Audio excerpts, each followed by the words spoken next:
जमुई में जिस तरह की घटनाएं हुई सर, उसको लेकर के क्या कहेंगे? कहना क्या है भाई, शर्मनाक है, निंदनीय है।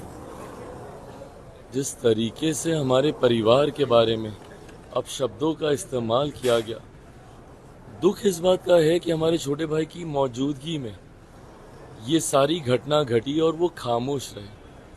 और जिस तरीके से उन्होंने सफाई देते हुए घटना को छोटा बताने का प्रयास किया। भाई हम सब परिवार से आते हैं, हम सब के यहाँ पे माएँ हैं, बहनें हैं, बेटियाँ हैं। ऐसे में आप ऐसी घटना को, जहाँ पे आपके परिवार की महिलाओं को गाली दी जा रही है, वो छोटी घटना है और आप बोल रहे हैं कि ऐसी बातों को तूल नहीं दिया जाना चाहिए। आपके कान तक वो बातें पहुंची नहीं। सामने स्टेज के पहली पंक्ति से, कोई पीछे का वीडियो नहीं है, पहली पंक्ति से। भाई हम लोग भी स्टेज पे जाते हैं, भाषण देते हैं, पोडियम भी बगले में बना हुआ है। तो ऐसे में इन सारी बातों को कवर अप कर छोटा बताना, ये दर्शाता है कि आप ऐसे मानसिकता वालों को बल दे रहे हैं जो इस तरीके का हुड़दंग मचाने का प्रयास कर रहे हैं। कल तेजस्वी यादव के सामने चिराग पासवान के परिवार को गाली दी गई। सोचिए मनोबल कितना बढ़ा हुआ है।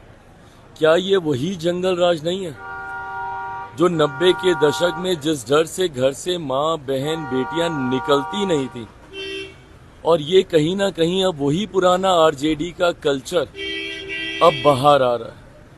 वही 90 का दशक अब वापस लौट कर आ रहा है, जहां पर राजद के कुछ ऐसे असामाजिक तत्व जो इस तरीके से चुनाव हो, सभाएं हो, जहां पर दबंगई दिखाने का काम करते हैं।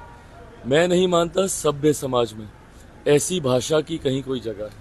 सर, जिस तरह से बयान आ रहा है, महागठबंधन के नेताओं की तरफ से भी निंदा की जा रही है इस तरह की घटना की, लेकिन आरजेडी की तरफ से ऐसा कुछ बयान नहीं आ रहा है। भाई आप आरजेडी के नेताओं की आप बॉडी लैंग्वेज देख लीजिए ना।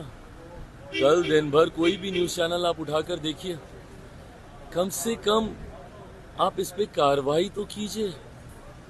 मैं बार बार इस बात को कह रहा हूं, मेरे सामने अगर ऐसा होता, राबड़ी जी मेरी माँ है, मीसा दी मेरी बड़ी बहन है, रोहिणी मेरी बहन है, मेरे सामने अगर ऐसा होता तो मैं कतई बर्दाश्त नहीं करता। और मैं ये सिर्फ कहने के लिए नहीं कह रहा हूँ, मैं कड़ी कार्रवाई करता। संभवतः जो ये कह रहे हैं ना कि हमको नहीं पता चला, हमको नहीं सुनाई दिया, बाद में तो आपको पता चला।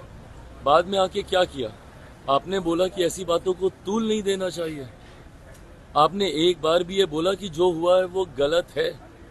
आपने बोला कि ऐसे लोगों के ऊपर कार्रवाई होगी, चिन्हित किया जाएगा ऐसे लोगों को।